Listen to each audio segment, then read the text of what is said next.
What is up, everybody? Man, we got a dope guest on today. A friend of mine. I'm not gonna say his name yet, but guess what? This is the Love Works podcast. My name's Aaron Haas, and this guy that's our guest, he's got a dope watch on, bro. He's got gold on it. He's at that status now. He also does a little singy thing. Okay. You know? All right. He can sing for real. He gonna release some music real soon. You are Come on. hyping me up. Holla for sure. at that. I appreciate it. He also has some dope style. You know, sometimes not the right style. Only he knows what I mean by that. And then some of the people that are listening also know what I mean by that. It's always hot and ready. Little Caesars, pizza. Yeah, bro. You still Coming at always you look. hot. Yeah. Absolutely. But yeah, he's got some dope kids, some of the sweetest kids in the world. I was playing ball with him the other day. Theo, dude, he's the funniest kid in the world. We were pretending we were on a train for probably like 45 Bro, he minutes. loves trains so much. Really, dude? I was the one that It's came up with the train insane. idea. It's That was like- cool. It's all he talks about. Like if he hears a train in the middle of the night, he will literally get out of bed and run to the window and say, train. Dude, that's dope. That's just where we're at right now. And we're loving every bit of it. So That's crazy. yeah. Dude, I've got my friend here. He goes by the name Coyle Kreft because that's his name. So check it out. This is episode 14. This is awesome. Come on. Dude, yeah, make sure you keep your mic up a little bit close to your face. Yeah, we can just kind of talk it absolutely. out like this, and we're just going to have a dope time, bro. I can do that. Dude, I love it. Yo, Coyle, so you've been in the music world for how long now, man? Because you make music, you sing Man, music. so you're incredibly talented. I would consider myself up to like 3 years ago to be like a closet musician. So Okay. I would be like playing little ditties and little bops, things like that. Right. But it kind of, my music really started while I was in foster care. So Right. my foster parents pretty much, they made like a deal with me that they never really got to see come true. They were like, hey, if you stop raging out, crashing out in school, and you actually like get through a whole year without getting kicked out of school, because Wow. that's just where I was at that time Yeah. of life, we will give you a guitar and give you lessons. And so Wow. before I ever got to hold up my end of the bargain, and before they ever got to hold up their end of the bargain, I was adopted. So, Wow. but needless to say, like that first Christmas, my parents got me like a little first act guitar, Come on. and I would sleep. I would play that thing to sleep. It was a bit of my therapy. Yeah. And so out of that, the therapy of just healing and playing, I got kind of good at it, which is the Come on. weird part. And so Awesome. one day my dad was just like, what are you doing in your room? And I'm like, I'm playing guitar. And he was Right. like, yeah, but like, why aren't you playing with everybody else? Why aren't you playing where people can hear you? Wow. And I was like, man, because it's so precious to me. It's so much more than just sounds, it's part of therapy for me. And we were talking a little bit before the podcast began how I did years of therapy, but I never talked in therapy. Yeah. And so that was kind of my way of releasing all those emotions that I didn't have words for. Yeah. And so that's kind of how I got started. And so I've been playing for about 15 years and loving every day That's of it. dope, man. You are an incredible musician. You've got I hear you. The first time I ever met you was actually at church. Like I saw you on stage at church, and I was like, or at Relevant Church, and I was like, this guy is insane. I think I remember being in the experience, like the worship experience, and being like, this guy could be touring right now. Dang. Wow. Why is he not touring? I received that. Dude, and I believe you can, and I believe you will. I really do. Yes. Thank you. I'm excited to see how far you take your music, bro. I love having musicians on because their minds are creative. There's a story in every song, whether they realize it or not.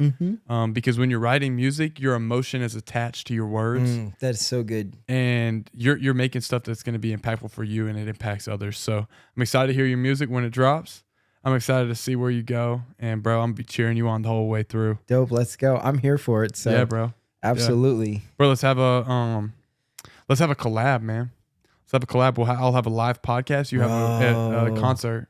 Yeah, that way I can sing you some originals as well. Dude, it'd be dope. It'd be dope. I'm finally at that point in my life where I'm like creating, and I think like as a musician, you're like, man, will I ever get to a point where I'm not just singing someone else's music and I'm not just playing someone else's music, but I'm actually singing something that's actually like coming from the heart and something that resonates with me, and you're just kind of hoping like, am I going to be able to share this with the world? Well, I really do think that the time is now. So come on, I'm excited. About to be doing some. You gonna see Coyle Kreft all over New York City, all over Chicago. Matter of fact, in your small nowhere town, you're gonna have your earbuds in, and it's gonna say Coyle Kreft, and it's gonna have like at the little song title thing, it's say "Dopest Song Ever." Boom. That's gonna be his. So yeah, dude, I'm excited you're here. Coyle, tell me about that experience. You were in foster care, man, and that is not for the faint of heart. And did you become callous because of it? And also, like, how? Like, wow, that is a long question to answer. Dude, let's chop it up. Let's get it going. So where do I start? Holy cow! So, yeah, I was in foster care for 6 years. Yeah. Growing up a little bit of just how I got to that point. So I essentially had like 4 other siblings that I lived with. So there was 5 of us, and my mom took care of us. Yeah. And we each had different baby daddies. So my mom had a different kid with a different man, and she was very invested in her substances. Yeah, so she was a crackhead. I'm not even gonna lie. She was not only a crackhead. I mean, she sold crack. That's what she did. Yeah. And I don't know if she was particularly good at it because, we just never had. She never provided. We never really had lights on, no electricity. Just growing up, I can remember just like using the bathroom in the corner because there's nothing's running in the house, and oftentimes there being nothing in the fridge or in the cupboards to eat. Wow. I can remember at times where we would like, how you go and you open the cupboard and you think something else is going to be there, but really there's never anything there. And so just going to the cupboard and, rummaging around and finding like cake mix, and we would just all get in a line, and someone would open the bag of cake mix and dump a little in each of our hands, and we would eat it. And that would just have to be what we had to eat unless we stole from the stores, which we did a lot. So I had 2 older brothers that really weren't that much older than me now that I think of it. But they kind of provided. So we would go and we would just jack the stores. And what was your favorite store to jack?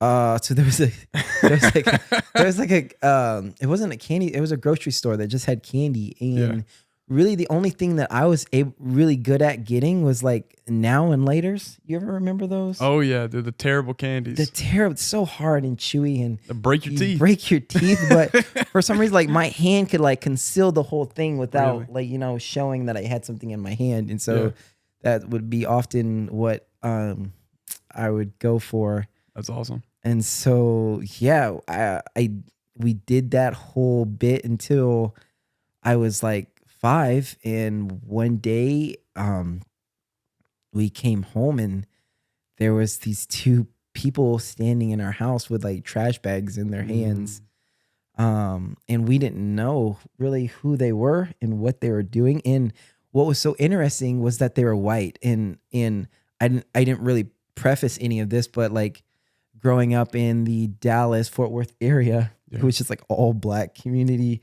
all black neighborhood. The mailman was black, teachers were black, the mechanics, everyone was black. So to see like white people, you're like, oh, like it's a surprise being on this podcast. You're like, who is this? Bro? No, why is like he clear? Yeah, you're like, you're like, what the heck? You're like, this can't be good. Yeah, but they didn't like introduce themselves or anything, and so we like got in the house and we automatically felt in danger. So we like split, like all 4 or 5 of us just split. And our older brother ended up just like hitchhiking to San Antonio. It was wild, but crazy. The 4 younger siblings, we were grabbed and they put us in like this 1995 Toyota Corolla. Like I can remember, I can see what they were wearing. Right. I can see the car, the smell of the car. And so it was almost as if we were getting kidnapped. It's so weird, bro. I cannot explain it any way other than we felt like we were getting kidnapped. And I can remember them holding me down in the back seat and we're flying down the road. Well, maybe we're not really flying. We're just driving. Well, I managed to get the door open to the car and I tried to jump out, but they caught me. So I wasn't able to jump out. Get me free. Bro, I was like so angry. And I was just like a little tyke, you know, I couldn't have been more than 5, but I was just so angry because I'm like, my mom wasn't there. Not that she was there most of the time, but like the time that I needed her to be there, she wasn't there. And so then it just started this trajectory of like validating, like, am I wanted? You know, and things that I very much brought into my adulthood, you know, in my college life, in my dating life, you know, am I wanted? Can I ask a question? Yeah. Were you ever mad at your older brother for not coming back? Bro, I was so mad. And one thing that I did when we were first put in our emergency foster home was I used to whoop my older brother, Trent. So I used to just hit him, just wail on him. And I mean like cracking his skull. I mean, I was so mad that there wasn't someone who was there to stand up. And so if Derek was there, I would have lit into him. And Trent was just the one that I spent the most time in foster care with. He's just like a year older than me. Right. He's the one that ended up going to Liberty University. So I wanted to go with him. And we have a whole story before we started the podcast. So we've been talking for a while. For hours, really. But I can remember one day getting home from just like peewee football. You know, we were still in the same foster home, and just like taking my helmet and smashing it into his head. Wow. And no matter how many times I hit him, he never hit me back. That's remarkable. And he was like, and you could just tell like he understood my pain. Yeah. And he understood why I was so angry. Honestly, I don't know to this day. I almost cry every time when I think about like how much I really abused him. Yeah. And the fact that he never hit me, like he never raised a hand to me. And I'm always wanting to know, like, why did you never hit me back? Because you were just as angry as I was. But he took it. He always took it. And so it was like, bro. Isn't that like a weird, like for me, as you're talking about that, that's like a picture of Jesus. Yeah. That's so beautiful. Now, I bet you probably didn't look at your brother in that regard. Like, wow. Probably maybe not that highly, but like, it's remarkable that he understood your emotion. How old was he? Trent's a year and a half older than me. Wow. So, I mean, if I was 6, he was 7. If I was 7, he was 8. That's normally how it works, yeah. And he just never hit me. And I can remember one time where I had hit him. I laid into him, and he just cried, Wow. and I cried, and we both cried. But he still didn't hit me, and it wasn't that he wasn't afraid of me. It wasn't that he wasn't bigger than me. Yeah. I mean, he could have laid into me, but I think he just was like,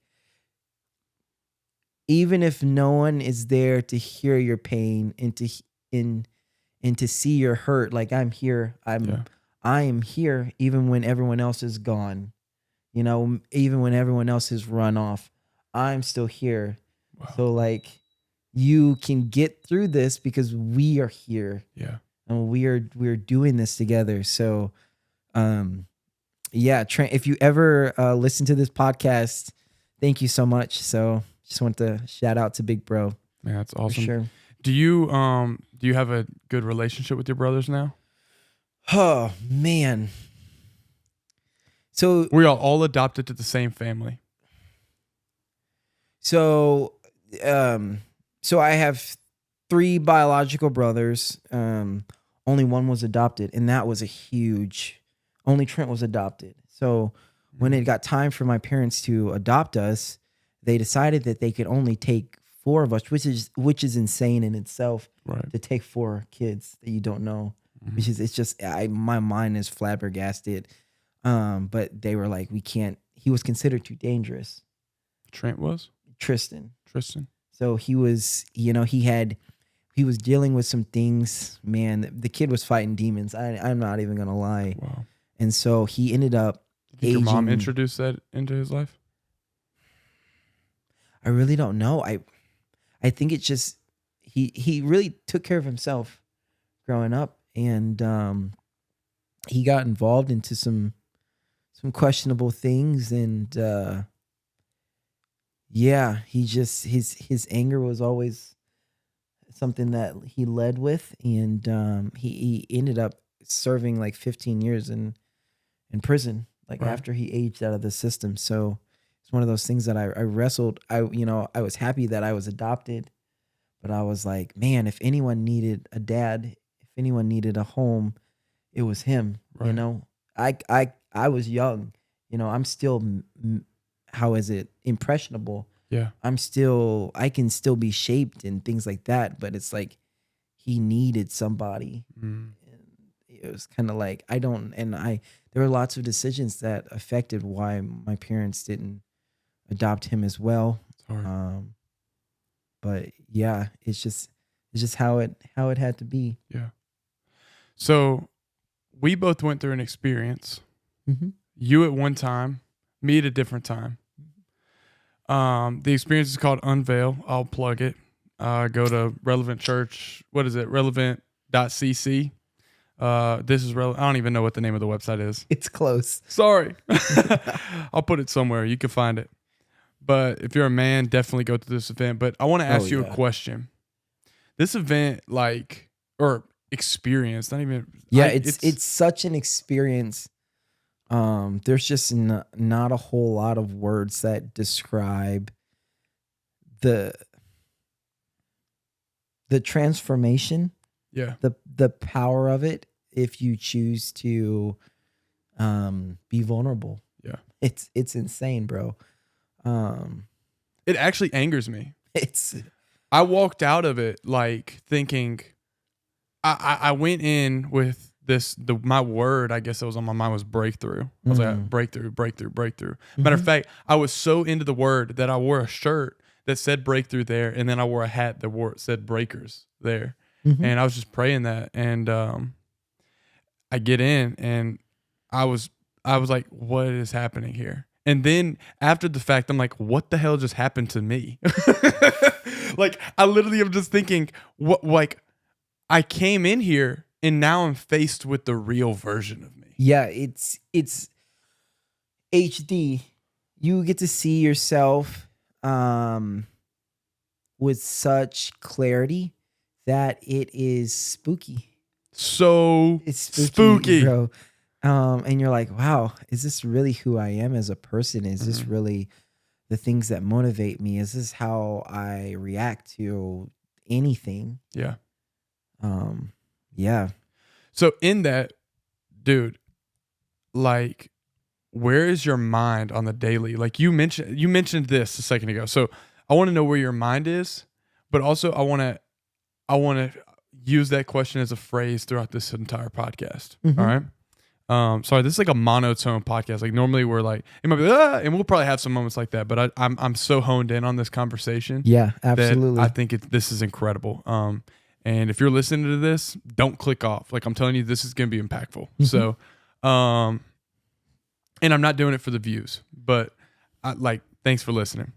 So I'm probably doing it for the views. I'm just kidding. Just letting know. I'm invested in you, man. I think you're a dope guy. You mentioned on the car ride here. We rode Mm-hmm. up here together.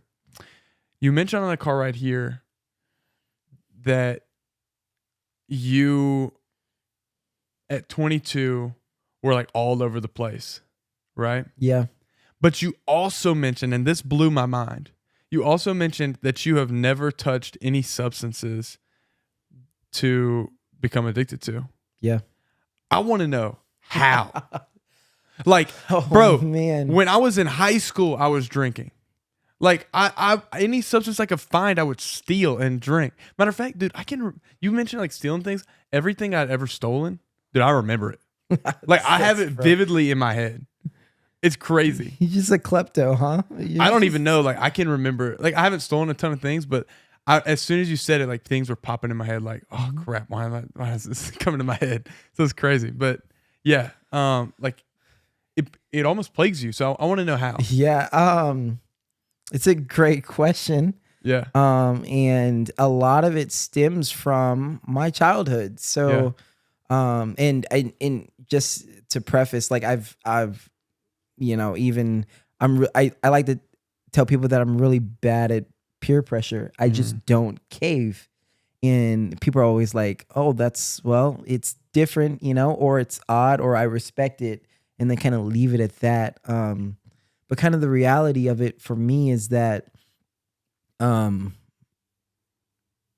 I gotta pause because I'm going back a little bit. So, when I was 5 years old, I had gotten up in the middle of the night, at this house that we lived in, and I don't know if we owned the house or how we were there, but we were there, and nothing ever seemed to work in the house.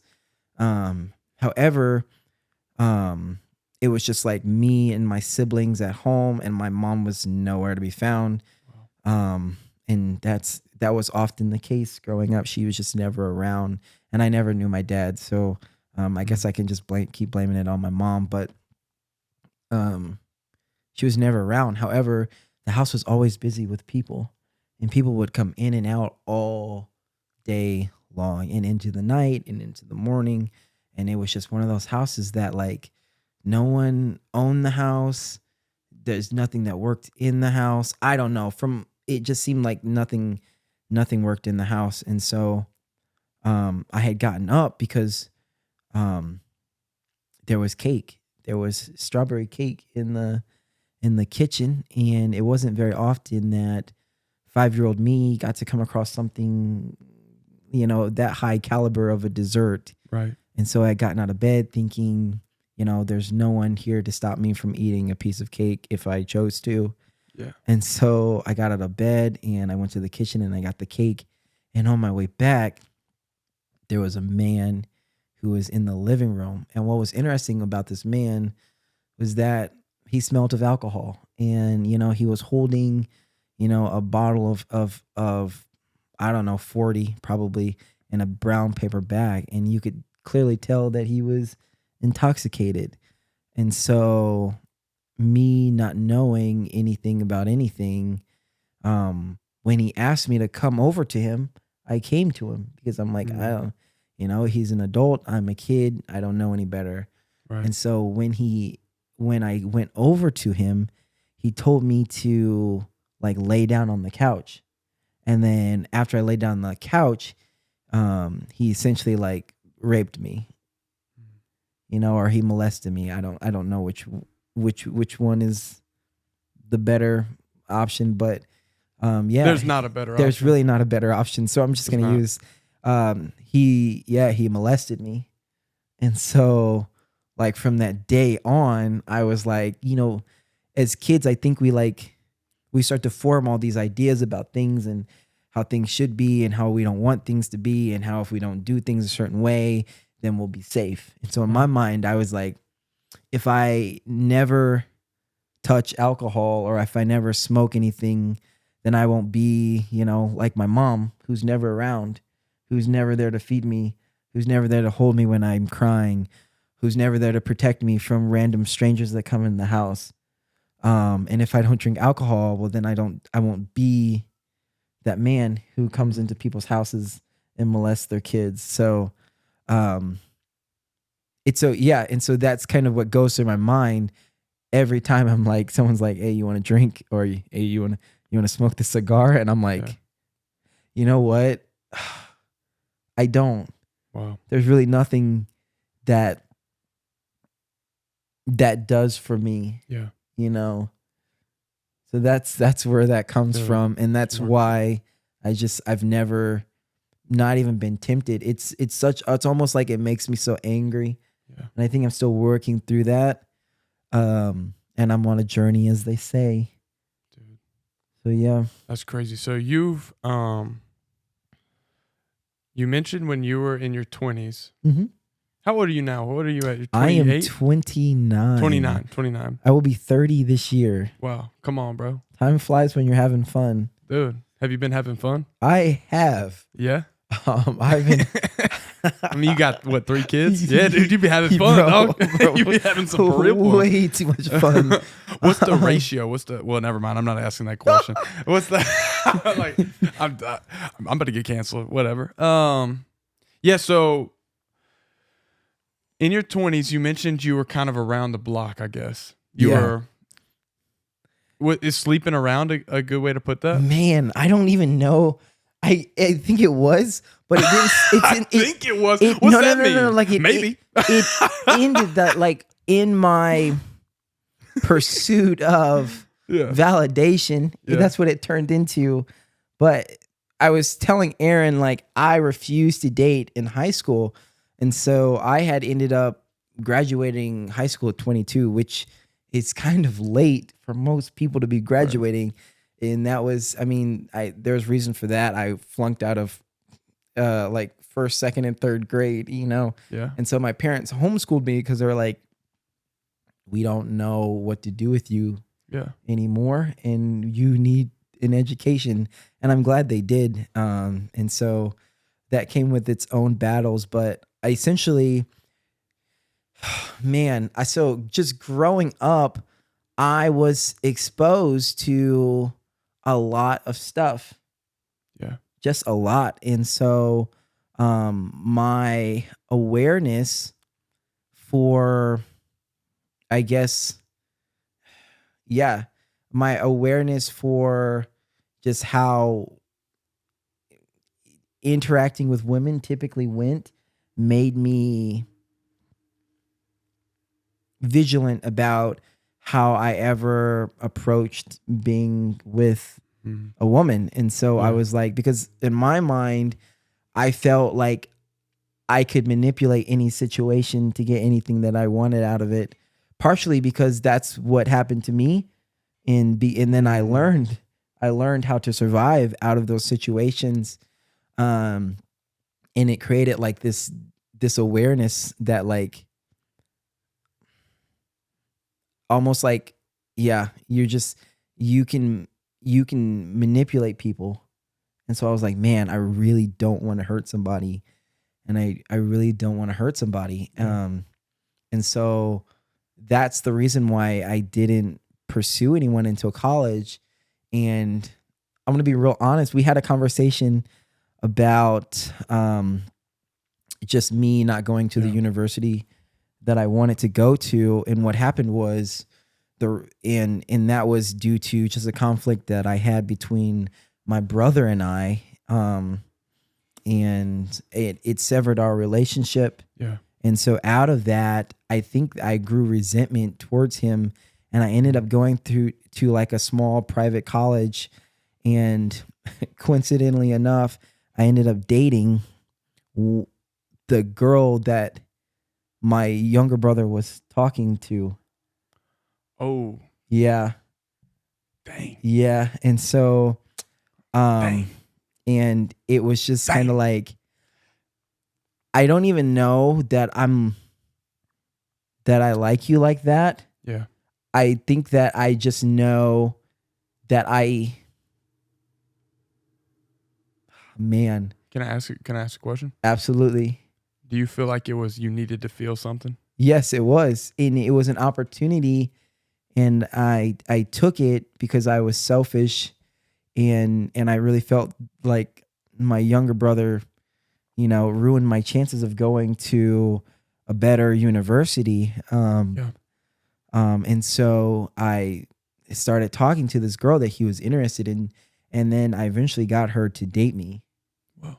And that's kind of what started the whole I'm seeking validation. I need validation. Like I'm craving validation.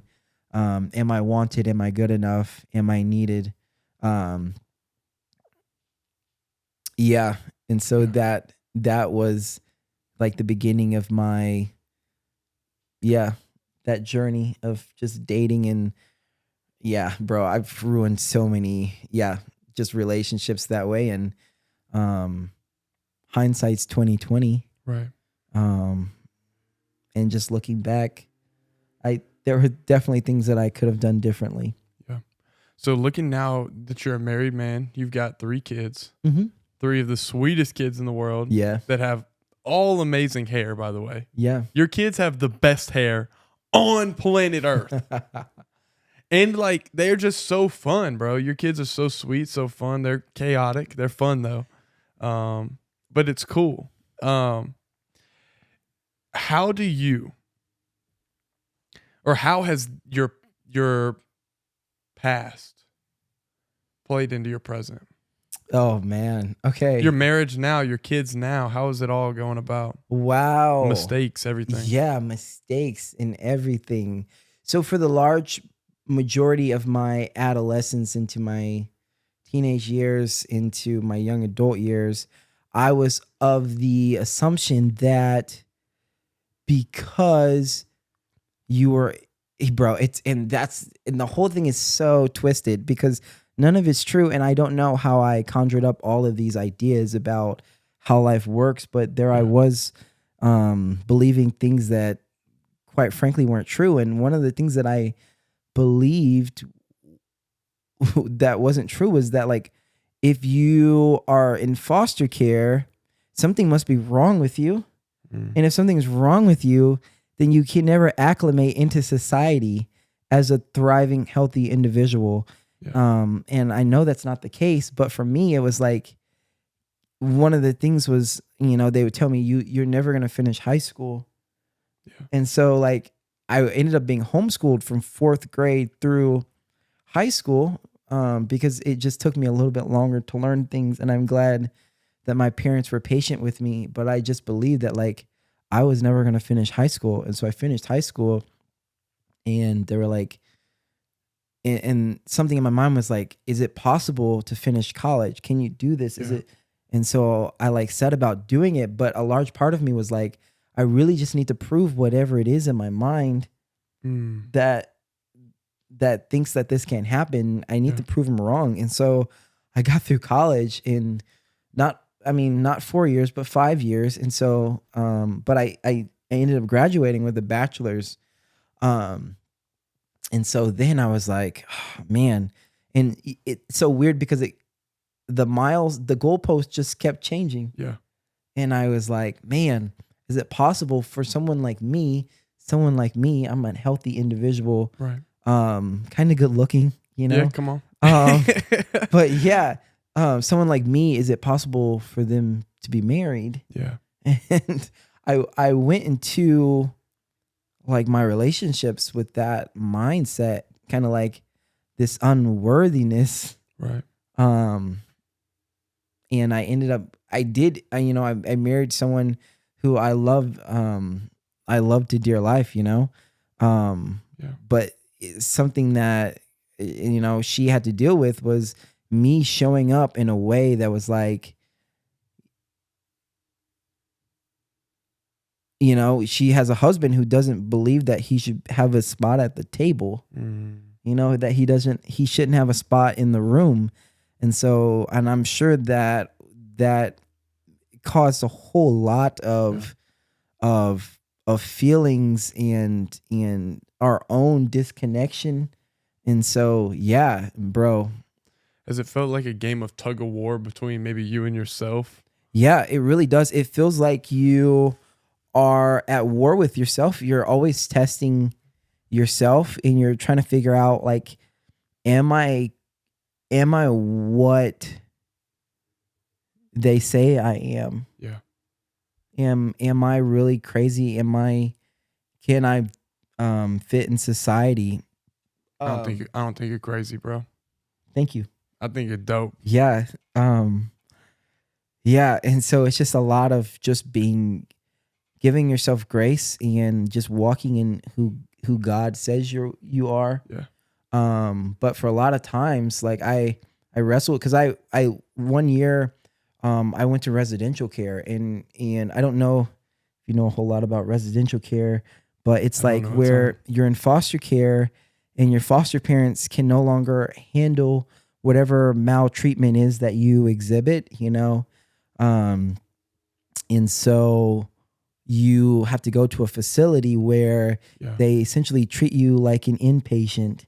And if you do well, they release you back out in society. Wow. And so you're in there and you're in there with a lot of different types of needs and hurts and traumas and things that have just manifested in all these kids that are, you know, society looks at and they go, yeah, you just can't be around us, or you don't fit in this box that we've created. And so we have a box for you. Wow. And they over medicate you and they do all these things and you're sitting there like a zombie. And I can remember just saying to myself, I'm not actually crazy. I really just want to go home to my mom. You know, I just want to go home. I want to see my family again. I can be good. I just need to know. You need that safe space. Yeah. How crazy is that, man?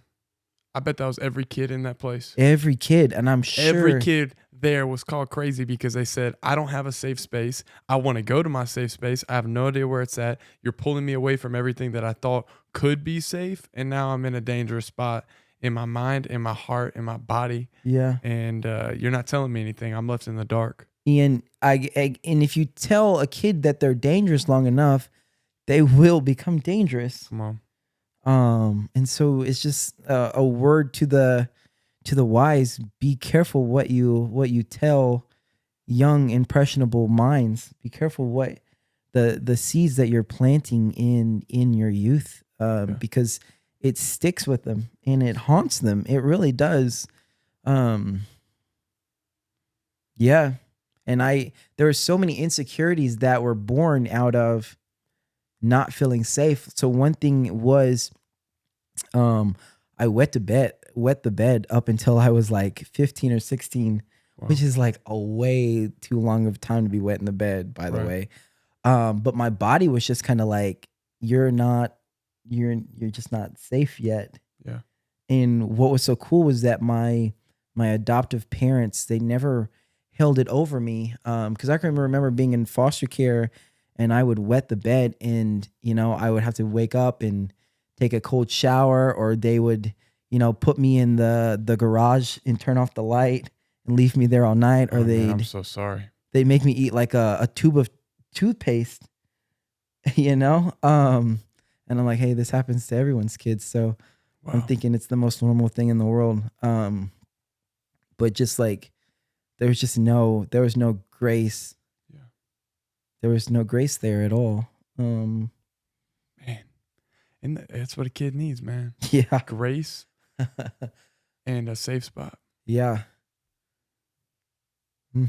And they'll bloom in their own time when they're ready.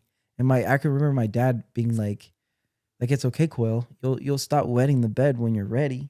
Come on. Like when your body tells you are okay and you're safe. And now I'm like tearing up because I'm like, you know, I love my dad. So, yeah, just he's Man, I like, love your dad too, man. yeah, absolutely.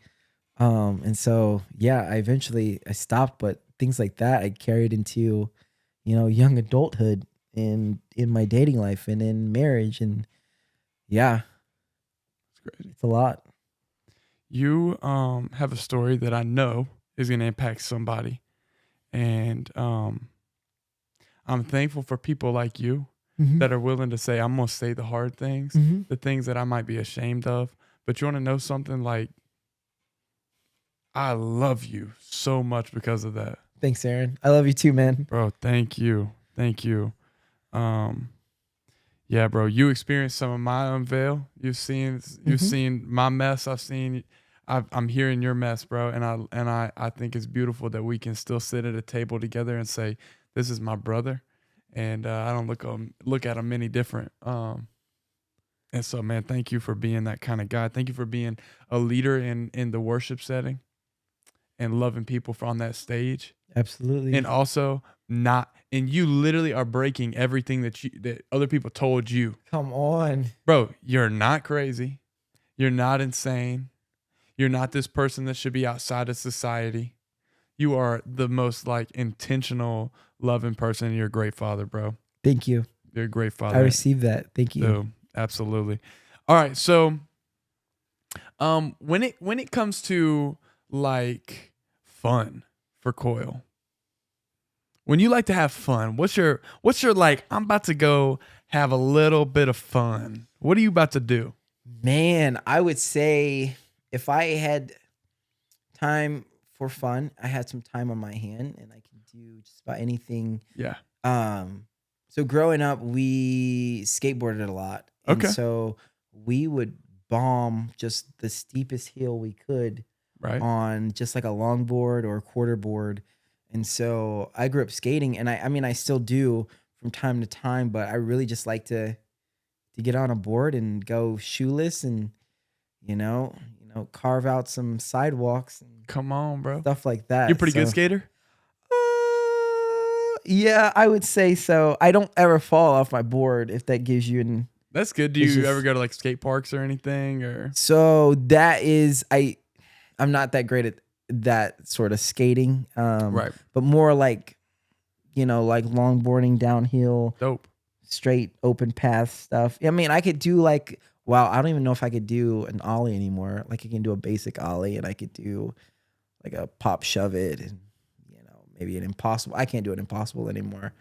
But I could as a kid. And so every once in a while, if someone's got a regular skateboard, because they're different. I don't know if you Longboards and know skateboard. that. I used to have a longboard. Yeah, and so there's also like there's the cruiser category, and then there's like the street board, and so Right. they're actually like concave, so that you can use all of the sides and lips of it to do your tricks. But on like a quarter board, it's just flat. Oh, mine was a little bit concaved, I think. My Yeah. longboard. So you had well, you could have had a concave longboard, but yeah, some of the Maybe the it wheels was. are different. The wheels change, so. I like thick. Yeah, they get smaller. So the smaller ones are for like tricks and stuff like that. Oh. Yeah. Yeah, dude, I'm not good in the skating realm. I don't really I normally actually when You're not Tony Hawk out there? No, dude. Matter of fact, when because I'm a really business-minded person. We actually sat at a table talking business stuff with the guy just a moment It ago. was so good, It was actually. great. It was a great experience. But yeah, like my first like business endeavor, I detailed cars and I did like landscaping. Well, I started this first off never having detailed a car and never doing landscaping, and so I was like, I'll just take my car places and do work from there. Well, my car broke down, and I needed a canvas. I needed to advertise this thing, Mm-hmm. and so I took a skateboard, and I rode my skateboard house to house and dropped off flyers at every house I could find. Well, sure enough, on my skateboard while I'm canvassing, I'm talking, I had my headphones on. I'm talking like I smacked the ground. I slid. Like I hit like a pothole or something, smacked the ground, Dang. slid. I still got like a scar on my shoulder, scar on my elbow. and snapped my beats in half. It was like the most embarrassing thing ever. But yeah, so I don't really skate. I'm not big on hurting myself, you know? Yeah.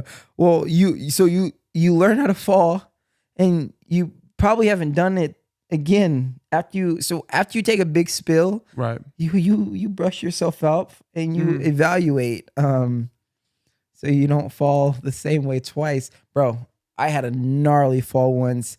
So we were in the town I went to college and there's one of the hills going up to the campus called Skull Hill, and it's called Skull Hill, guys. So if that gives you an idea. And so I was there with my brother, and we had watched this guy take that hill halfway down. Oh. And he didn't make it the whole way down. No, So that's noted. he made it, and he like turned at the bottom, and I mean he had to have been going like 20 miles per hour when he got to that bottom and just turned it out, and we were like, bro, we got this. Yeah. So we didn't go halfway up. We went all the way up the hill. And what we didn't know at the time was if you don't tighten your trucks, you get a wobble. And the wobble makes it like so uncontrollable to where you can't control the board. Dang. And so you're just like bombing this hill, and your board starts to wobble, and you cannot get out of the wobble. And so we experienced that halfway down the hill, which is probably why that guy started at the halfway mark instead of at the top. Yeah. And my brother bailed on the hill, so he jumped first. And because I was behind him, I had to jump. And bro, we skinned ourselves up I like landed on my shoulder and like my neck, and my whole shoulder was skinned up, and I was like, yeah. It was definitely a learning experience. So, dude, insane.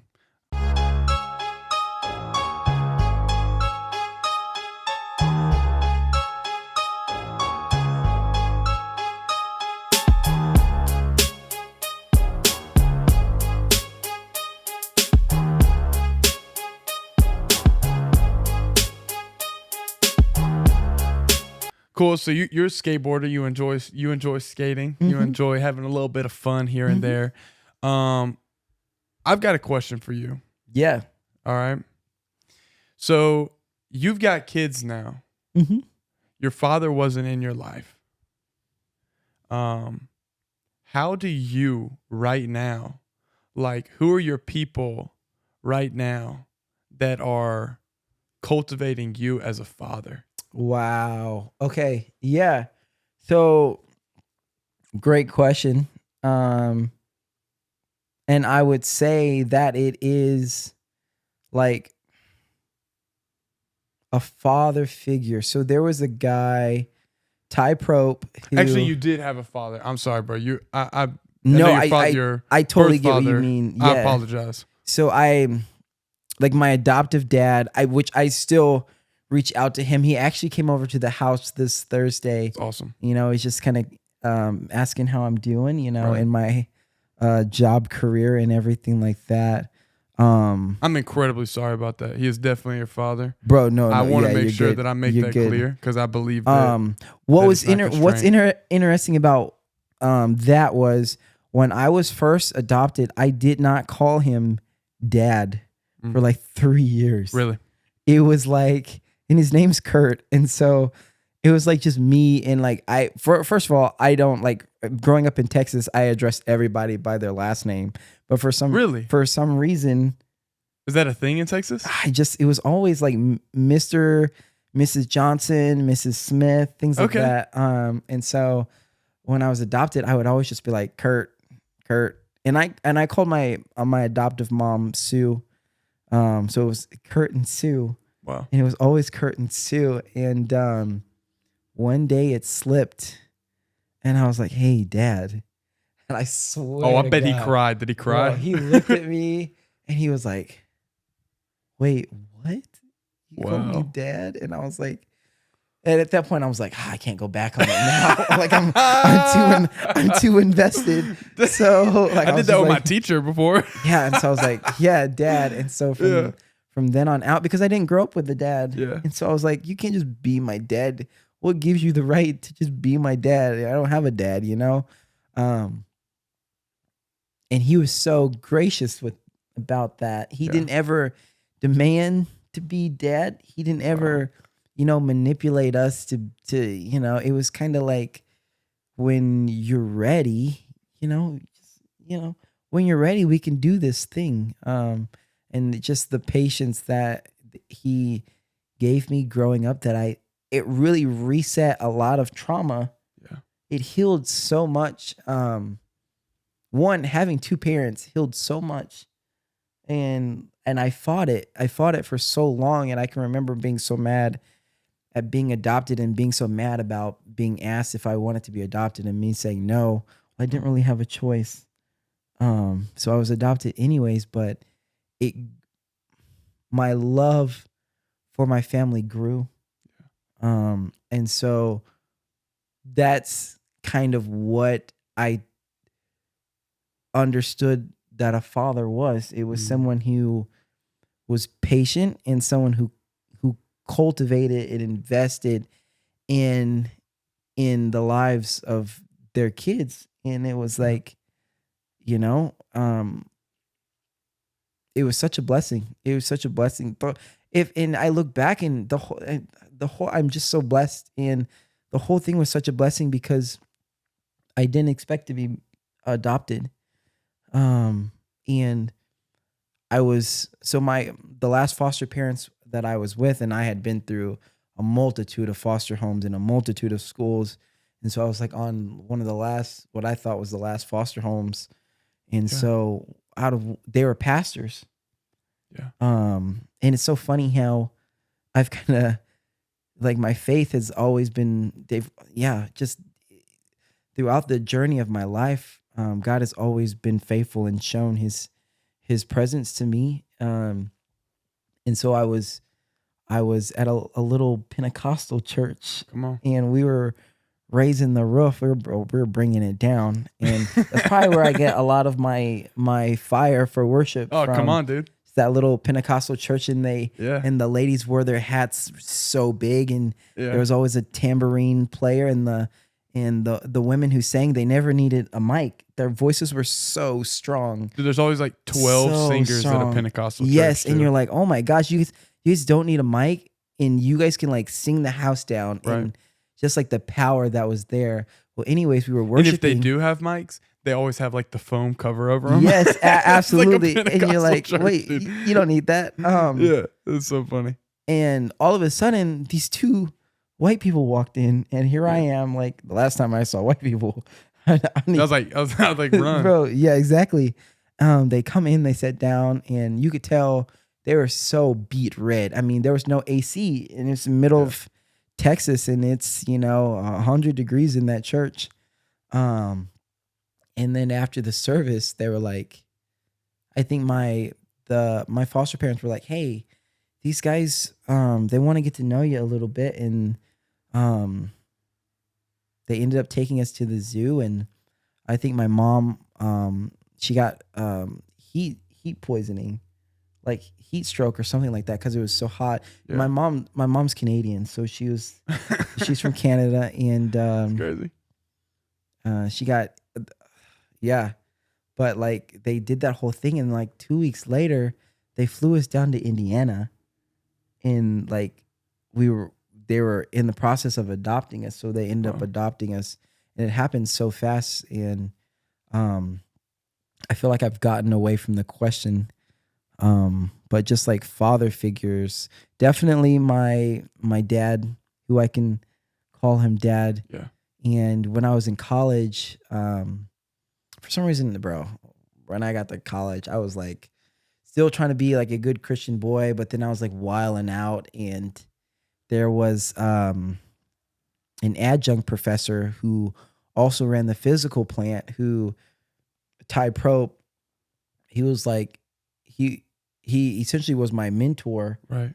And so whenever I was going through all these relationships with these girls that I would essentially like, use and abuse, Yeah. he'd be like, bro, like what's going on? Like is this who, like, what, he'd always try, he'd always be like kind of what you're going through is always like the tip of the iceberg, but he was always trying to get me to look deeper and Yeah. figure out why was it that I was always choosing to do what I did.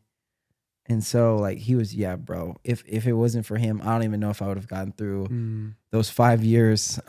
Because for some reason, I refused to go back home, and I was kind of like, I had my freedom, and I wanted to kind of be someone who I wanted to be, Yeah. and not who like my family thought I was, and all these things. And so I essentially cut off all communication with my family for like 4 years. It's crazy. Wild. And so he worked for the physical plant, and when he got me on staff there, and so during the summer breaks and whatever, all the breaks, I would hide out in the dorms. Yeah. And he didn't know this at the time. Yeah. He thought I was kind of like just doing like vacuuming the libraries and Yeah. cleaning all the floors to the classrooms and then going home. Yeah. But I didn't tell him, and I just went back in, and it was like the middle of winter, and I had my car there, and I had tried sleeping in my car. But I was like, no. And so I went in, and so the security guard would come in, and they would, shine their light through all the hallways and stuff. But I knew kind of where to hide out of their sight. And then when they left the building, I would essentially go to sleep. It's so, bro. Dude, college was such a weird time. that is an interesting time. Yeah. But anyways, yeah. And then now I would definitely say just all the men that I have had the opportunity to meet and just pour into me, that I go to church with. I pretty much do life with them now at this point. I talk to them more than I talk to some of my brothers, and Wow. I got like 7 brothers. So yeah, just those guys, and just my pastor, and they've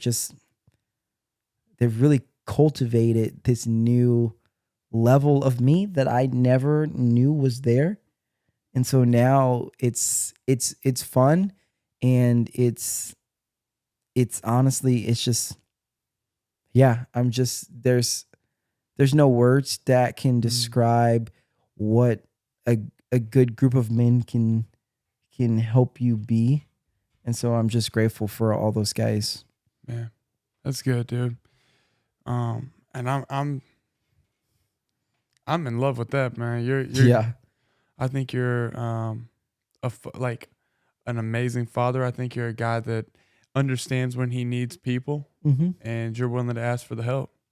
And I think that's what does that keep you out of your head?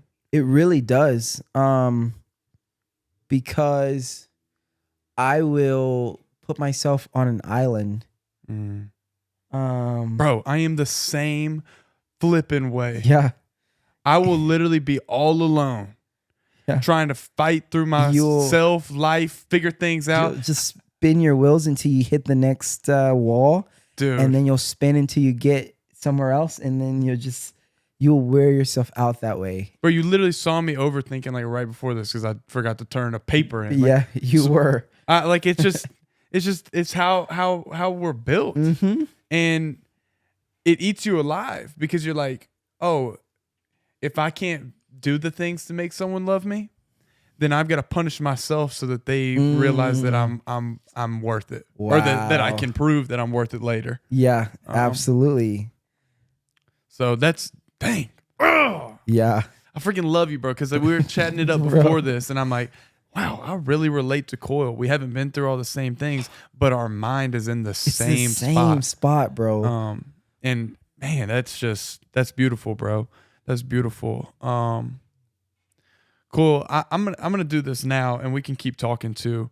But I've got a tradition on this podcast where I open it up. I just started this.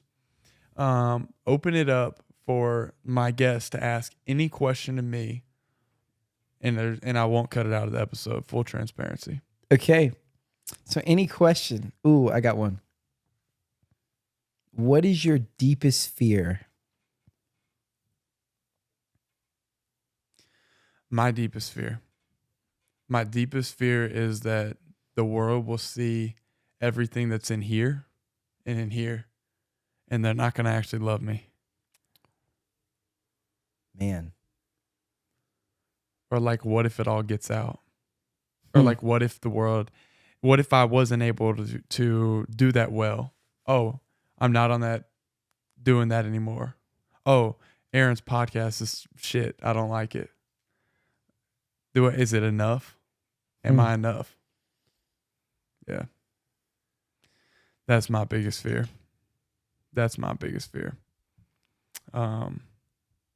Yeah. And so I guess my next question is like, what have you seen so far that would invalidate that experience? Because I'm sure you've seen by now that you like are loved and that you are so incredibly wanted. And I guess like what good things have you experienced that would be like, yeah, I'm just in my head. Like, there's no way this is true. Like, I got to get out of this funk. I got to stop tripping. Right. Honestly, for me, I look at there's 3 different places in my life. I kind of look at it from when I was growing up, all the craziness that happened there. I left the house at 18. I was in ministry full time till I was about 21. Then now I'm here. I'm at Relevant Church, and this is the place I feel the most loved. But sometimes it's super hard to believe it because I was always like, oh, I'm fighting for a spot. Do I belong here now? Or is this superficial? Or is there something else that I got to give to keep the love? What else do I have to offer? Am I worth it? Yeah, you were just saying before we started the podcast that like while we were at the business lunch we were doing, you felt insecure about being the youngest man at the table, full of all these older guys and all their questions and things like that. Yeah, dude. It literally everywhere I go, it's like in my mind. Like I'm 22 years old. I'm at this table and I'm like, why am I here? Like, do I belong here? Like, am I worth it to be here? Like, why ask me? What do you think? Like, as I'm sitting at this table, like, are you thinking like, is this guy, oh man, I wish I wouldn't have invited him? That's always going through my mind. And it's just, yeah, dude, there's a lot of right now after our experience, a lot of times where I have to reset. Yep. And it's like, oh, let me just let go of that. And honestly, there was a couple moments, I'm not going to say all the time, a couple moments I got like upset after Unveil. Like during Unveil, I'm like, oh, this is good. Like, cool. Like there's going to be something else. And then it ended and I'm like pissed, bro. I'm pissed.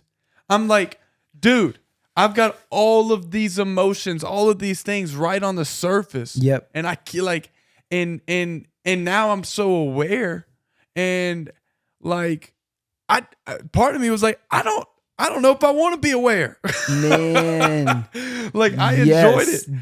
Because I wasn't always like, I was anxious. There was moments where I was anxious, but there was also moments like I'm so excited. Now there are moments I'm like, yeah, what's happening? Like you get paranoid a little bit. I'm telling you, it's all those emotions when they surface and you're like,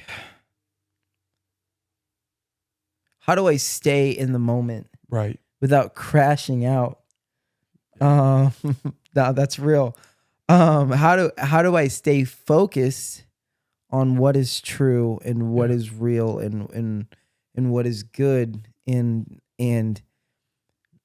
not just fly away like a kite in the next like wave of reality, because reality is actually it can be a scary place to live in, you know, and oftentimes I think we find ways to trick our mind into escaping, like that movie Inception, where they start to go into these other worlds, and pretty soon they don't know if they're actually alive or if they're stuck in some form of reality that's not true, and so they have to look for their little. Have you seen Inception, by the way? I haven't, bro. Bro, movie's wild, and I'm not doing it any justice.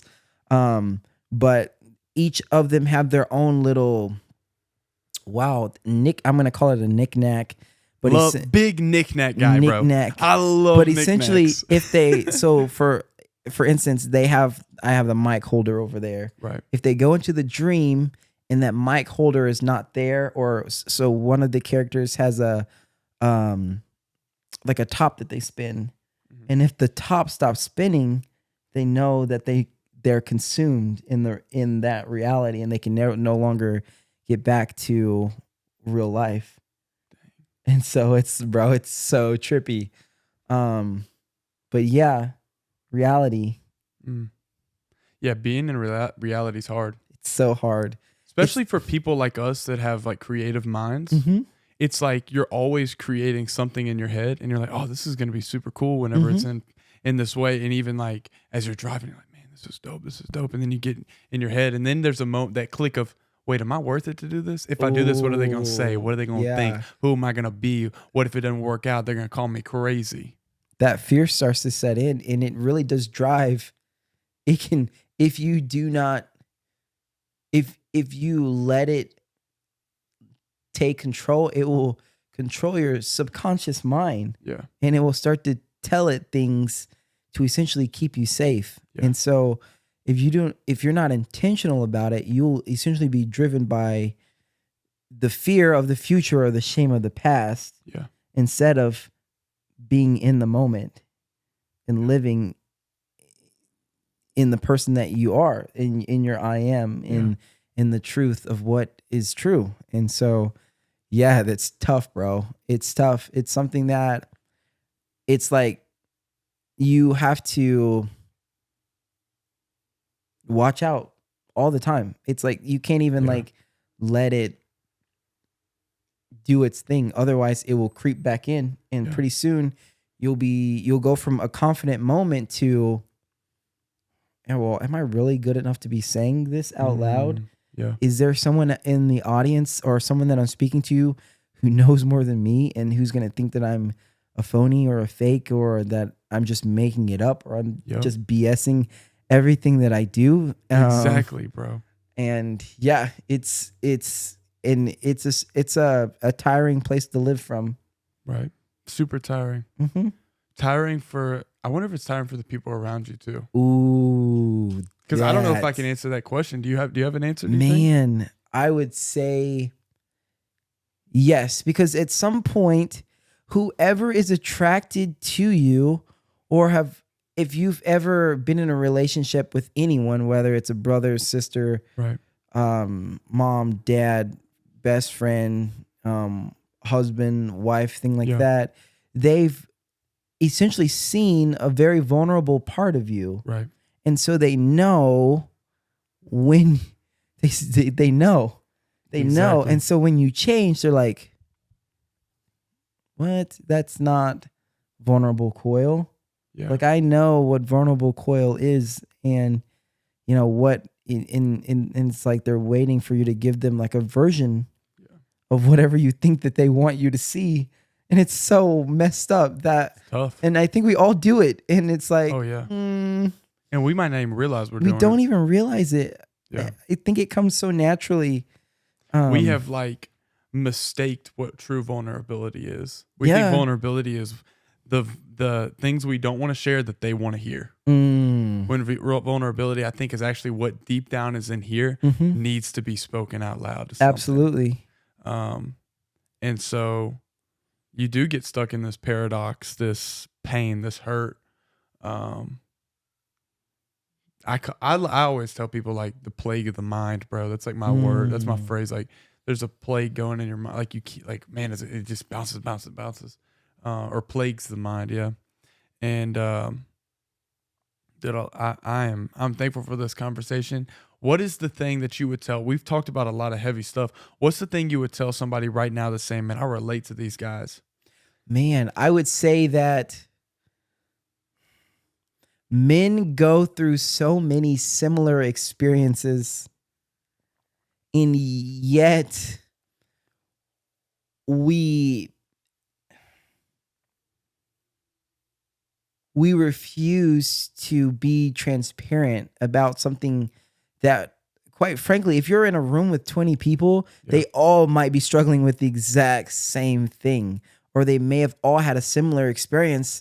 And so their trauma is showing up in a certain way. Exactly. And men are just so, like, headstrong and stubborn and prideful in with their egos. And they're like, I can never share what happened with anyone else because they won't understand. But the reality of it is nothing new is under the sun. And chances are what you're going through, someone else is also going through, and being able to relate with them is what makes us vulnerable, and it's what makes the connections happen. So I would just say, just be vulnerable and watch for the growth and the connection and the healing and all those things to take place out of you being you. Come on.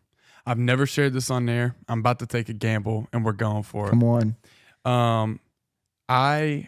I remember you said, like, you never know what people are walking through in the room.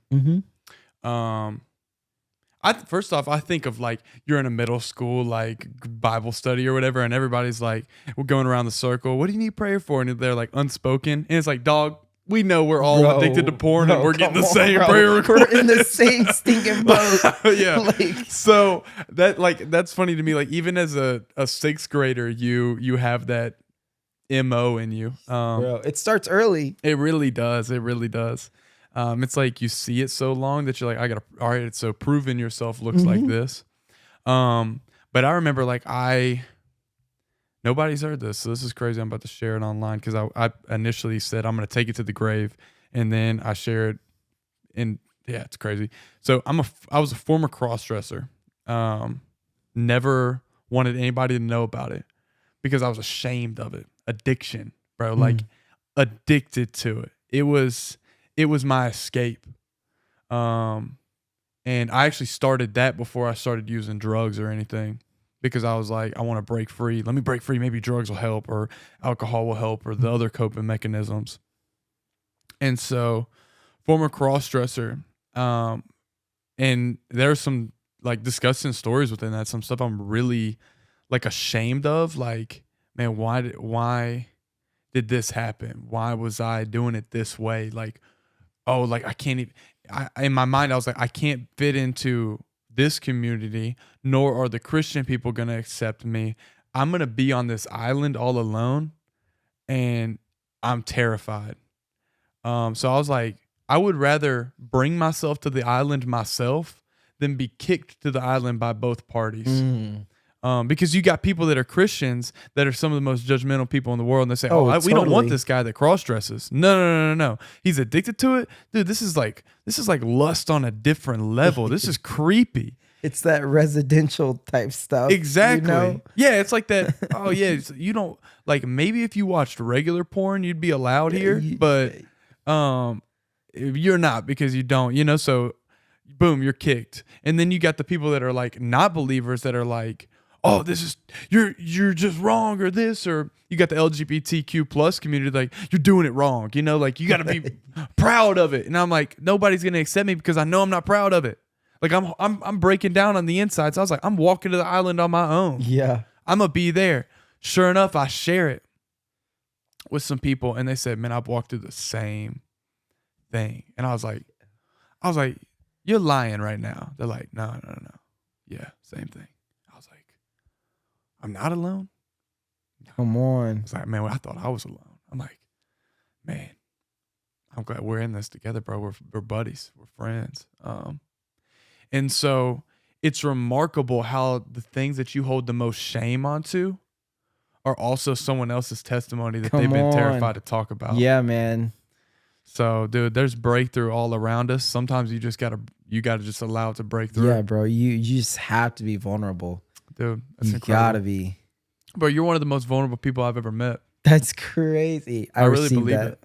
I really believe it. I see it. Like in our conversation, it's one thing, dude. It's one thing to be vulnerable just on camera because it looks good. Mm-hmm. It's another thing when we're in the car and you're saying, "Bro, this is me," and I'm like, the car in this conversation, it's just an extension. Yep. Yeah. Yep. We didn't stop talking, bro. We talked the whole time, and I'm like, yeah, man, this is dope. So I'm hoping, like, as you're listening to this episode, like, dude, this episode's impactful. This episode's powerful. I'm not even gonna. There's nothing wrong with this episode. I'm excited that you've enjoyed it or listened to it. Everybody that's listening, and I hope that you've been able to say, man, I relate. Like maybe I am on that island all alone. Maybe I put myself there. Maybe I got booted there. But let me tell you something. There's so much rescue out there. Oh, like, yeah. Like you got people that love you. And I don't know what you believe in, but I believe in a Jesus that says, you know what, I'm bringing my rescue boat. Come on. Right now. You know, like you get the preacher voice go. on. But I believe that's what's going to happen with this episode. And so, dude, thank you for coming on. Absolutely. It was a blast. It was a pleasure. Dude. It's always a pleasure. Dude, thank you. Any closing thoughts?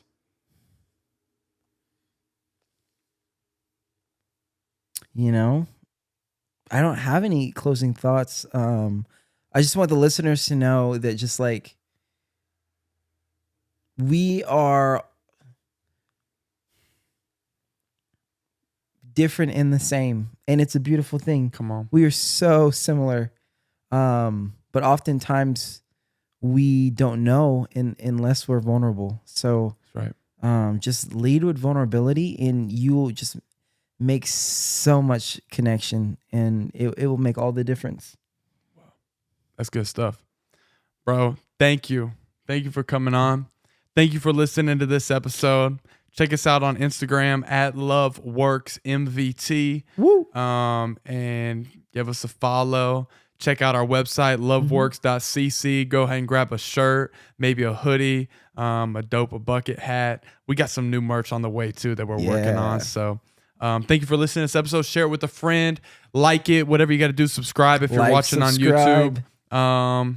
Peace. Come on. Out. Peace out.